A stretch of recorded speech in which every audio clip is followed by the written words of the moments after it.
Welcome to the Secrets of Speed podcast. In this episode, I was just a fan really until age 16, until I started driving myself. I used to go and film rallies and I was just hooked on the sport. We were getting good results and things, and things were starting to come together, but at the start it was just an expensive hobby really, and then the money ran out, but then things started to happen out of the blue. I entered the European Championship when I was 19, but then I got a call in the summer from Sergio UK, a fully funded drive at age 19. One funny idea I had this year was that I was going to go on Love Island, but I'm not sure your girlfriend would have liked that. That would have, I know, before I met my girlfriend. Oh, right. But that would have got me 1 million followers. Welcome to the Secrets of Speed, episode 3. And there's no Toby Moody today, but we have a special guest in the studio. We have FIA European Rally Champion under 27, Chris Ingram. Chris, how you doing? Really good, thanks. Thanks for having me. No problem. You were caught up in a bit of a traffic jam on the M60? Yeah, just on the way back from my girlfriend's. Need a co-driver to avoid these delays, don't I? Have you not got a sat-nav? No, I know this area well, so we were all right, but sorry I'm late. Don't worry. Don't let it happen again. Chris, you're a Manchester lad. Yeah. How did you get into rallying? It's not exactly a mecca for rallying, is it, Manchester? It's more cycling, football, United, City. Yeah, exactly. My dad, we're in Stockport now, and just down the road really is the Peak District. My dad used to do road rallying here in the 80s, so that was where it came from, and it was really competitive at that time. And when I was born in 94, my dad wasn't rallying at that time. 1994? Yeah. Oh, you make me feel old. Yeah, my dad wasn't rallying, but then he did well in business and got back into it for fun. And then he took me to watch a rally when I was 12 in Yorkshire. And I just absolutely fell in love with everything about the sport. You know, the sounds, the smells, watching the rally cars go through the forest. I just completely fell in love from that day on. And it's just been my life ever since, really. Happy days. Would that have been the British Rally Championship, Yorkshire Track Road? Yeah, like it was. Yeah, exactly. Yeah. And then I was just a fan, really, until age 16, until I started driving myself. My dad gave me the opportunity. I was very, very lucky. But I was just a fan. I used to go and film rallies, and I was just hooked on the sport. Nice. So what was your first car? Citroen C1. Oh, nice. 1 litre in the Junior Championship, which you can drive in from age 14 now in the UK, which is an amazing platform for young drivers. So I was really lucky that I had the chance to do that at such a young age. Like, that was just a dream come true. Because before that, I think you had to go to the likes of Latvia to drive when you were 14, is that right? Yeah, exactly. A lot of guys did that, but that was serious money from the start, which we didn't have really. And my dad pushed me up to a certain point and backed me so much, which I was incredibly lucky to have. But then the money sort of ran out when I was 18, 19, at the worst time, when I was only starting to, learn how to drive well. I'd say, like, the competition wasn't really the greatest where we were, but we were getting good results and things, and things were starting to come together. But at the start, it was just an expensive hobby, really, and then the money ran out. But then things started to happen out of the blue. Like, I entered the European Championship when I was 19. Then the money ran out, like I said, but then I got a call in the summer from Sergio UK. Oh, that was when you drove the 208? Yeah, exactly. A fully funded drive at age 19. Which was just an incredible opportunity. And sort of from that moment, I thought, right, I need to really take this seriously, because this could go somewhere now. That was one of the youngest deals in UK history, wasn't it? Peugeot deal. Yeah, I think since Richard Burns' Peugeot deal, when he was a similar age. So just obviously incredibly lucky and perfect timing, just as all my own resources had run out. Happy days. Yeah. I saw you in a Renault Twingo on the Jim Clark. You had a brush with a ditch and a hedge that day. I believe it was Swinton Crossroads. Yeah, exactly. Yeah, That was quite a big moment Massive. for such a young driver as well. Yeah, and I was such a dope back then. I'm still a dope now, but I was such a dope back then. I didn't even know what had happened at the time. To be fair, though, you held it and you cracked on. And then was it Nicky Allen who was going for the title? Yeah. In the Twingo Championship, he came behind you and he absolutely totaled the car in the exact same spot. And it was so close. We literally did the exact same thing. I think I just saved it a split second earlier. Yeah, that's right. Because I remember doing what he did. You came across the crossroads, hit the bump, and the back end bounced up. Exactly, and he did exactly the same thing. And it was a little bit bigger, and it just sideswiped and straight into the ditch. Yeah, exactly. So that moment, that handed me the title, and I won a prize drive with Renault in France, and that sort of opened up a whole new world in rallying of Europe and how things should be done, because the French Rally Championship then was unbelievable, and the competition was so serious. Well, they've got young drivers coming through the French Federation, haven't they? Yeah, exactly. They're fully supported, so funding is not a problem for those guys, is it? And the sport there is massive. The whole local community has welcomed these rallies all over the country with open arms, and it's serious. And obviously because of the likes of Loeb, who's dominated the sport, and he's a household name. He's on TV adverts with Ronaldo and Neymar. He's a legend across France. I'd say probably go back to Oriol. Yeah, Didier Oriol, and then it's probably that effect. But yeah, as you say, Loeb has been unbelievable, and then Ogier is the next one to take it on. Yeah, and it's obviously that just shows the importance of having a top driver, because since McRae and Byrne sadly died, I feel like that's sort of knocked the sport a little bit. So I need to, my dream is to follow in their footsteps really and bring it back to the forefront in UK sport. There's two Brits in WRC at the minute. Yeah, you've got Elfyn Evans, you've got Chris Meek, and you've also got Craig Breen, the Irish guy on the fringes. Yeah, are they going to win the WRC, or is Chris Ingram going to win the WRC first? I've got a long strategy. I've had a lot of setbacks over the last few years. Yeah. At the moment, I'm in the European Championship. Yeah. I did 1 point behind the leader. Is that right? Yeah, exactly. Going into Poland. Yeah, and the British driver's not won the European Championship for 50 years, since Vic Elford in 1967. So to win that as a 24-year-old, I'd like to think that'd give me the accolade to help me raise sponsorship to then go to WRC2. But last year I did my debut in Turkey, and we finished on the podium and in the top 10.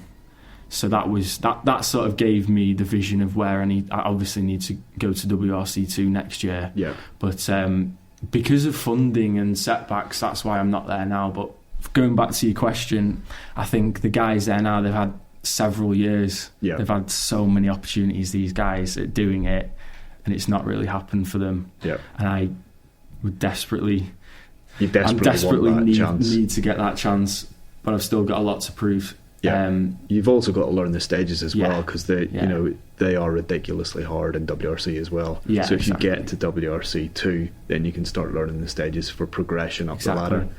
Do you think the ladder's easier in Formula One or racing, like in the formulas, or is it easier in WRC? Because I don't see any straightforward ladder in rallying. You don't go from the British Championship to the European Championship to WRC. There's no straightforward ladder.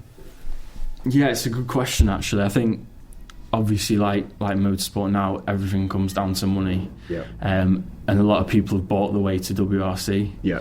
But like I said, I've not got the money, so I've got a completely different strategy to everyone else. I need to build my profile as much as possible over the next few years outside of the sport. Yeah. Winning the ERC would be a massive thing to have as well, just as a life ambition really. Yeah. Because I love that championship. So it's a long strategy. If I rushed it, I'd fail for sure. Yeah. I need to be clever and get there, and it's not going to be for a while until I get to where I want to be. It's going to be a long journey, but I'm fully confident I can achieve it with a bit of luck and support along the way. Yeah, you need your profile to be as big as Colin McRae. Exactly, yeah. You need the game, the computer game, and like we all played when we were kids. Yeah, exactly. One funny idea I had this year was that I was going to go on Love Island, but we I'm not sure your girlfriend would have liked that would one. have, I know, before I met my girlfriend. Oh, right, like. But that would have got me 1 million followers and Yep. more than any other driver. But that's not worked out now. So we need to think of something else. But it is all about profile. Absolutely. Because it's such a different world now to get sponsorship than it used to be. Yeah. Yeah, you have to be very professional and almost pitch yourself as why a manufacturer, why a massive company should sponsor you. Yeah, exactly. But also be the ultimate professional when you turn up to a rally and have all those other skills which you need as well. Exactly. All the technical knowledge, everything. There's so many things you need to learn, and I've sort of been focusing on the commercial side more than that. So, long way to go, but it's my dream and it's what I've been fighting for every day, really. Cool.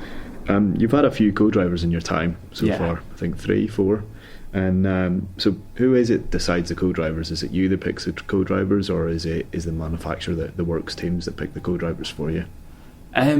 Me, definitely. Yeah. When I had the chance with Peugeot, at the time there wasn't really any top British co-drivers available or any young guys with the relevant experience, really. So I went with Gabin Moreau, who's a top French co-driver, and his English wasn't perfect, but in the car he was amazing. Yeah. And he went on to WRC. He's now with Stefan, isn't he? Stefan Lefebvre. Yeah. So, and then with Opel, I had a German lady co-drive for me, but that didn't really work out.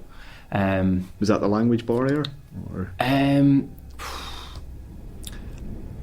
think so. Yeah. I think it just didn't quite gel. Click. There. Yeah. And then since I've had 2 young British co-drivers, and that the difference going back to a British co-driver I saw was immense. I'd never go back again to a foreign co-driver.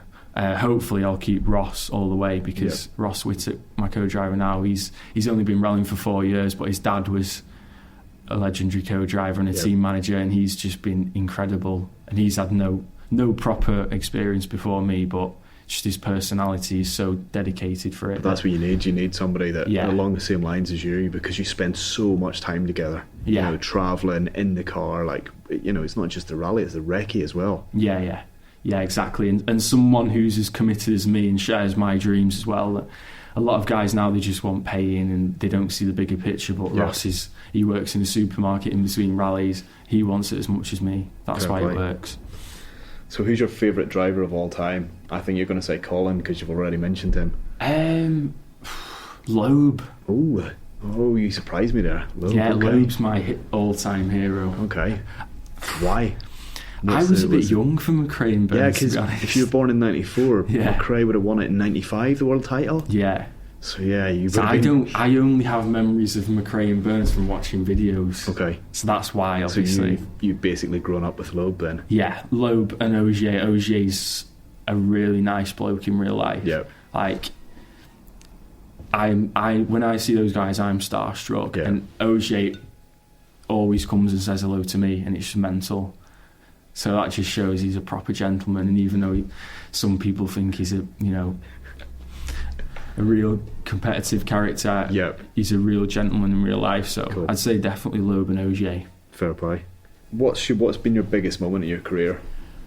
Biggest moment of my career was probably winning the junior European title, the under-27 title, which the prize was €100,000. Yep. So that finally gave me the chance to move to R5 cars, the four-wheel drive monsters, which I needed to take that step so much at that time. And ever since, it's been going, I've been progressing so much, and now we're so close to leading the European Championship and so close to overall wins. Yep. So that was the big moment.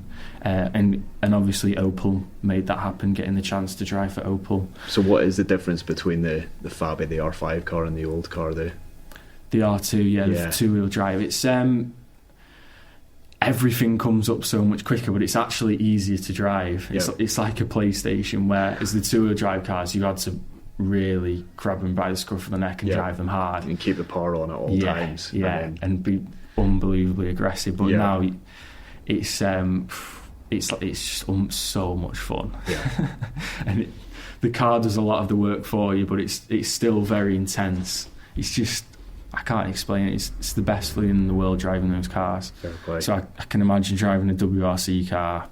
Yeah, it would be even better again. Yeah, exactly. It's another level, isn't it? Yeah, it's unbelievable. So as Ross has he had to quicken up his pace notes from the move up from the Opel? Yeah, but it was so easy for him. Was it? Yeah, he's born for it. We've never had any problems in the car at all. Good stuff. He's the perfect sat nav. Obviously better than the one you've got today. Have you any regrets so far? Is there anything that you thought, I should have went to that rally, or should have went down that road rather than go for that title? Not at all. I think I've always gone where the opportunity's been. Yeah. And the European Championship, all the opportunities have landed there. I need to start learning the world rallies, but it's just been down to backing, so I've had no regrets. I'm really proud of how I've managed my career so far. Good stuff. Yeah. You're a Manchester lad, and obviously there's an affiliation somewhere, United or City? It's definitely City. City. Favourite player? Aguero. Yeah, 100%. Did I see a picture with you and Aguero somewhere? Yeah, and he's actually a massive rally fan as well. Is he? Yeah. No way. Yeah, so I'm trying to get him in the car for a ride, because I met him in a bar in South Manchester one evening. Right. And I was actually with someone discussing rallying and my latest, what's been going on, a friend of mine. I had my laptop with me, I was watching some videos, and Aguero was on the table next to us, took a massive interest in it. Oh, wow. We ended up talking for 2 hours about cars and rallying and football, and another top class gentleman. Cool. Yeah. I take it you took his contact number and... I didn't. You didn't get his number? I got his agent's number. Right, okay. But later that night, he messaged me on Instagram. Right. So, an absolute legend. And we've been, having the odd message ever since. On Christmas, he sent me a Merry Christmas just out of the blue. Oh, that's brilliant. what the kind of bloke he is. That's pretty cool. Yeah, and before that, he was my favourite player ever anyway. So definitely got to get him in the car. Yeah, definitely. That'd be a cool video. Yeah, exactly. Really and he cool. he even said himself, Rally Argentina is massive. Oh, it's huge. 1 million people go. Yeah. Has he ever been? I'm not sure. But he loves his car, so we need to get him to a rally 100%. If you weren't a rally driver, what would you do? I'm really into film, actually. Funnily enough, Right. I studied film and TV. I like to say I would have gone to LA and got into film in Hollywood or something, but I never pursued that. But that was another passion of mine when I was younger. Cool. Behind the camera or as an actor? No, editing. All right, okay. Yeah. Well, you can get a job in here if you want. You can, I'm going to send you my CV after. Yeah. When you're not in the hot seat, how do you keep your mind and your reactions sharp? I do a lot of training pretty much every day. Yeah. Gym and cycling. I need to do more, but most of my time is spent on the commercial side and trying to raise the funds, so it's not ideal at all. Yeah. So you need a commercial manager, don't you? Yeah. There's a lot of people out there, but there's a lot of people that talk in a good rallying game. there's not. Yeah. And I've been let down an awful lot of times by people that you think you can trust, and they're just in it for themselves. So I've sort of took back control of myself recently, and fair enough. Need to push hard again. Cool. And Formula 1 or MotoGP? MotoGP. Why? I find Formula 1 so boring. You just can't compare it to rallying, I'm sorry. Yeah. And MotoGP my girlfriend's into Formula 1 and it does my head in.